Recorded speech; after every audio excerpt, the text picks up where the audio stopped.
Hi everyone, welcome to my channel. ఈయన బూతు పురాణం వినిపిస్తాయి నూరి జరేమనుకోకరి బూతులు ఇలా ఒక అఘోరి మాట్లాడాల్సిన మాటలా ఇవి. ఎవరో అంటుంటే నేను విన్నా, ఈయన ఏం చెడు చేసినా అందరూ ఈయన ఫోకస్ చేసిరు అని. పబ్లిక్ ప్లేస్ లకు పోయి రచ్చ రంబోలా చేస్తాడు, ఇది సరిపోదా? పబ్లిక్ కి న్యూసెన్స్ క్రియేట్ చేస్తున్నాడు, ఇది సరిపోదా? ఇంత మంది ఉంటే పోలీసు ఉన్నాడు అని కూడా చూడకుండా బూతులు మాట్లాడుతున్నాడు, సిగ్గు శరం లేదా? ఆయన పూసుకున్న భస్మానికి, ఆయన వేసుకున్న రుద్రాక్షలకి ఇక్కడ వాల్యూ ఇచ్చిండు ఆయన. ఇవన్నీ చేసినాక అనకపోతే ఏమంటాం? ఈయన తప్పు ఏలేడి అలా ఆయన బతుకున్నాడు అన్నట్టు కొంతమంది మాట్లాడుతున్నారు. వాళ్ళకే చెప్తున్నా, ఈయన చక్కగా ఉంటే ఈ రోజు ఇక్కడ మేము కూర్చొని మాట్లాడాల్సిన పరిస్థితి రాకపోతుండే. మేము ఈ రోజు ఇక్కడ కూర్చొని మాట్లాడుతున్నాము అంటే ఇగో ఇట్లాంటివే కారణం. ఈయన ఈ బూతులు మాట్లాడి మరి సభ్య సమాజానికి ఈయనేం మెసేజ్ చేయాలనుకుంటుండు? సిగ్గు శరం లేదా?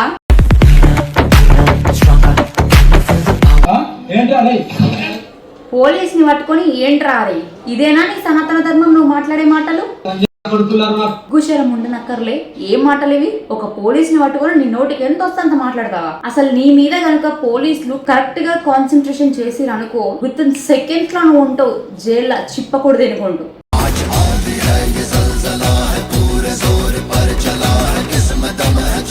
వాళ్ళని నమ్మి పోయిన వర్షిని ఉంది కదా, ఆమె బతుకైతే ఆగమైతే, అటు పేరెంట్స్ లేక అటు వాడు లేక ఆగమైతే మధ్యలో. అయినా కూడా నీకు అంతగానం పెళ్లి చేసుకోవాలనిపిస్తే భూమి మీద రియల్ లవ్ దొరకని అబ్బాయిలు చాలా మంది ఉన్నారు. మరి వరుడు కావాలను అని ఒక పోస్టర్ వేస్తే చాలా మంది నిన్ను పెళ్లి చేసుకుంటా అని మెసేజ్ చేస్తాను. పోయి ఆయన చేసుకున్నావు, ఏం నచ్చిందో ఆయన లోపల నీకు? మరి ఇంత గుడ్డి ప్రేమ నీదైనా నా తెలియదమ్మా.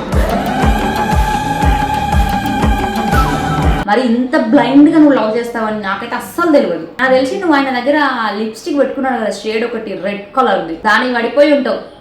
ఎందుకంటే అమ్మాయిలకు కొంచెం బ్యూటీ, ఐ మీన్ లిప్స్టిక్లు కానీ మేకప్ ఇవన్నీ ఇట్లాంటివి చూసినప్పుడు అట్రాక్ట్ అవుతారు అనమాట. నాకు తెలిసి వర్షిని అట్లా అట్రాక్ట్ అయింది ఆయన దగ్గర. ఆల్రెడీ వర్షిని వేరే వాళ్ళ దగ్గర దీక్ష తీసుకుందంట. ఒకసారి ఒకరి దగ్గర దీక్ష తీసుకున్న తర్వాత ఇంకొకరి దగ్గర దీక్ష తీసుకోవద్దని తెలియదేమో ఈమెకి. మరి ఈ సన్నాసి ఎట్లా యాక్సెప్ట్ చేసిండో మన అట్లా తీసుకొని? అయ్యో సారీ, నా గోరియే కాదు కదా, నాకు ఏమైనా తెలియనికే. తెలిస్తేనైనా కొంచెం ఫాలో అవుతుండే రూల్స్ ని.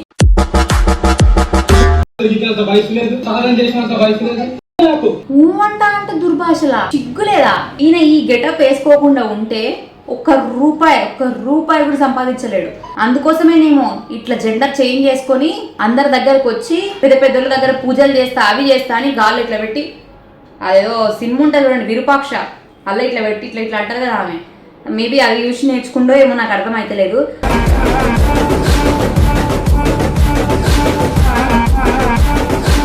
అదే అఘోరి అని చెప్పుకుంటున్న మన దొంగ శ్రీనివాస్ దేవుని పేరు చెప్పుకొని మంచిగా ఫేమ్ అయిపోయి డబ్బులు బాగా సంపాదించి 10 లక్షలు వేరే వాళ్ళ దగ్గర నుంచి మోసం చేసి మొత్తం మీద ఈరోజు వర్షిని పెళ్లి చేసుకున్నారు. ఎవ్వరూ కాదన్నట్టు పోయి గాని వేసుకున్నావు నువ్వు. నీకు ఆయన ఒక్కడే దొరికిండా? పోనీ నువ్వేమన్నా తేడానా? నీకు అబ్బాయిల పైన ఫీలింగ్స్ రావా? ఓన్లీ వాళ్ళ పైన వస్తాయా? చెప్పు మరి.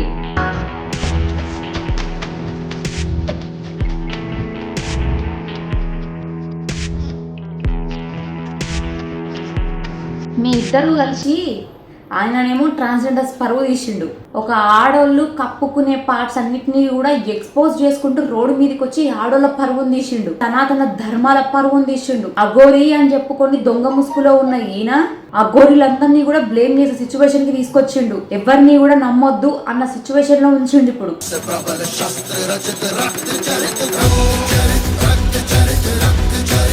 ఈ వర్షిని దీనికి ఏం రోగం పుట్టిందో నాకు అర్థం కాదు, కానీ భూమి మీద అబ్బాయిలు కరవైనట్టు పోయి అని వేసుకుంది. అయినా కూడా నాకు అర్థం కాదు, మీ ఇద్దరు ఏమైనా లెస్బియన్స్ అనే డౌట్ అందరికీ వస్తుంది. మరి నేను ఏది మాట్లాడినా కూడా విత్ ప్రూఫ్స్ తోనే మాట్లాడతా. అందుకోసమని ప్రూఫ్స్ అన్నిటిని దగ్గర పెట్టుకుని ఈ రోజు నేను మాట్లాడతా. మీ అందరికి మంత్రశుద్ధి చేసి మంత్రాలు చేసి నన్ను మాత్రం ఎవరైతే బ్యాడ్ గా పోర్ట్రే చేస్తారో వాళ్ళు ఎవరిని ఊరుకోను.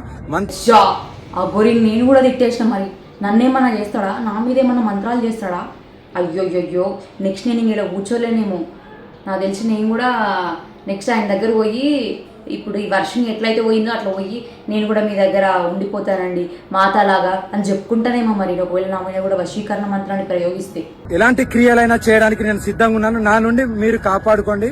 హర హర మహాదేవ్. అయ్యో ఆయన నుంచి నన్ను ఎవరైనా కాపాడండి. చేతబడి చేసేంది పరిస్థితి. ఈయన అంతా ఇంత ఉండే మనిషి కాదు. సినిమాలల్లా హీరోస్ కంటే కూడా ది బెస్ట్ యాక్ట్రెస్ అనాలి ఆయన. సరే, ది బెస్ట్ యాక్ట్రెస్ అవార్డు రావాలి అంటే ఈయనకి ఇవ్వచ్చు. నెక్స్ట్ అంత బాగా యాక్ట్ చేసిండు. చూపిస్తా ఏం యాక్ట్ చేసిండు అంటే, మన సంస్కృతిలో, మన సనాతన ధర్మంలో, మన హిందూ సాంప్రదాయాలలో ఇది ఎక్కడన్నా ఉందా? ఒక ఆడపిల్లకి తాడి కట్టడం ఉందా? మరి సభ్య సమాజానికి ఏం మెసేజ్ ఇద్దాం అనుకుంటున్నారు వాళ్ళు? తాళి కట్టుడు ఎన్నడన్నా ఉందా? ఇది మన హిందూ సాంప్రదాయమా అని అంటుండు ఆ గోరి. చూసిరా మరి ఇప్పుడు ఏం చేసిండు? ఇదేనా ఆయన చెప్పిన సనాతన ధర్మం? ఇదేనా అమ్మాయిలు పెళ్లి చేసుకుని ఈరోజు ఈయన వచ్చి ఇట్లా అమ్మాయిలు పెళ్లి చేసుకుంటారని మాట్లాడు? పిల్లకి తాడి కట్టడం ఉందా? మరి సభ్య సమాజానికి ఏం మెసేజ్ ఇద్దాం అనుకుంటున్నారు వాళ్ళు?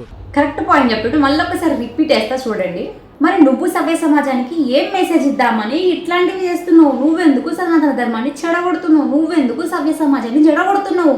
ఇది నా క్వశ్చన్. అంటే నువ్వు మాట్లాడితేనేమో వేదాంతాలు, మేం మాట్లాడితేనేమో బూతులా? నీ బూతు పురాణం కూడా ఉంది, చూపిస్తా నెక్స్ట్ అది కూడా. ఇది ప్రజలకు వదిలేస్తున్నాను. జీవితాంతం ఇద్దరం ఇలాగే కలిసి ఉండాలి మనం. 100%. సారీ, యాక్చువల్లీ ఇందాకనే అన్నాడు అమ్మాయిలు పెళ్లి చేసుకుంటారా అన్నాడు. ఈడ తీరా పోగానే జీవితాంతం మనం ఇట్లనే కలిసి ఉండాలని వర్షనమ్మ చెప్తే ఈడు దొంగ అగోరి ఏమన్నా 100% కలిసి ఉందాం. దానికి నిద్ర లేకుండా 3 రోజుల నుండి నిద్ర లేదు, కంటిన్యూ ఉన్నారు. మరి ఎవడు పోదనని నిద్ర? ఈయన నిద్ర పోకపోయినా కూడా మనదే తప్ప. ఈయన అమ్మాయిలు పెళ్లి చేసుకోదన్నా కూడా మనదే తప్ప. ఆయన చెప్తేనేమో ఒప్పులు, మనం చెప్తేనే తప్పులు అన్ని. కడుపు నిండా తిన్నామంటే ఏదో ఒక ఇష్యూ చేస్తున్నారు. కడుపు నిండా తిందామంటే ఏదో ఒక ఇష్యూ మనం చేస్తున్నమాట. ఈయనంతకి ఈయన ఇష్యూలు చేసి, ఈయనంతకి ఈయననే ఒకరింటికి పోయి అక్కడ వాళ్ళ తల్లిదండ్రులను ట్రాప్ చేసి, అరే మరి ఏం లేనోళ్ళు, లేదంటే తినడానికి కూడా స్తోమత లేనోళ్ళు ఎవరైనా వచ్చి ₹1 ఇస్తున్నారు అంటే అయ్యో మంచిగా చూస్తున్నాడు కదా అని మంచి మనసుతో ఆదరిస్తాం. ఒక అన్నలాగానో ఓ చెల్లెలాగానో ఇట్లా ట్రీట్ చేస్తుంటాం. కానీ దాన్ని నలుసుగా తీసుకొని వాళ్ళ బిడ్డనే ట్రాప్ చేస్తారని ఆ తల్లిదండ్రులకి ఏం తెలుసు పాపం. వాళ్ళు నమ్మినని నమ్మితే ఏం చేసి గొంతు కొట్టిన తల్లిదండ్రులే పాపం. వాళ్ళు ఎంత ఏడుస్తున్నారు, కనీసం ఈయనకు కనబడతలేదు. అది ఏంది నా బతుకు అని ఈయననే అడగాలి. ఏంది ఈ ప్రపంచంలో అందరినీ ఆగం చేసినావు, ఎక్కడ చూసినా కూడా నీ టాపికే నడుస్తుంది అని మేము ఇక్కడ బాధపడుతుంటే ఏంది నా బతుకు అంట. నీ బతుకు ఏం లేదు మరి, పో మరి. ఈ 2 తెలుగు రాష్ట్రాలలో ఎక్కడ కనబడకుండా వెళ్ళిపో. నువ్వు ఎక్కడి నుంచి వచ్చినావో అక్కడికే వెళ్ళిపో. కానీ ఇక్కడుండి మాత్రం అందరినీ చెడగొట్టకయ్యా. సభ్య సమాజానికి నువ్వు ఏం మెసేజ్ ఇస్తున్నావయ్యా? నువ్వు ఇదేనా సనాతన ధర్మం నేర్పించాలి అనుకుంది? జగం అంతా కూడా శివయ్యమయం కావాలి అని నా స్టార్టింగ్ లో మాట్లాడిండు. మరి ఇప్పుడు ఏమైంది? ఏడిపోయింది అదంతా. జో ఇప్పుడు మర్చిపోయండి, లేకపోతే మతి మరుపుకి ఇట్లా ఏమైనా వచ్చిందేమో. ఎవరైనా డాక్టర్స్ ఉంటే కాస్త ఈయన మెంటల్ కండిషన్ ఏదో చెక్ చేయండి అయ్యా. అమ్మాయికి రియల్ ఒక రెస్పెక్ట్ ఎప్పుడు వస్తుంది తెలుసా? అమ్మాయి అయినప్పుడు. మరి ఈ అమ్మాయికి ఆ యోగ్యత లేనే లేదనుకుంటా నాకు తెలిసి. లేకపోతే మరి ఇంకేమన్నా ఈ మధ్య ఇక ఫర్టిలిటీ సర్టి అట్లా ఇట్లా ఉన్నాయి కదా, మరి వాటితో ఏమన్నా చేసే ప్రయత్నం ఉందో ఏమో తెలియదు. కానీ మరి ఈ అమ్మాయి ఏమనుకుని యాక్సెప్ట్ చేస్తుందో అర్థం అయితలేదు. కానీ మొత్తం మీదైతే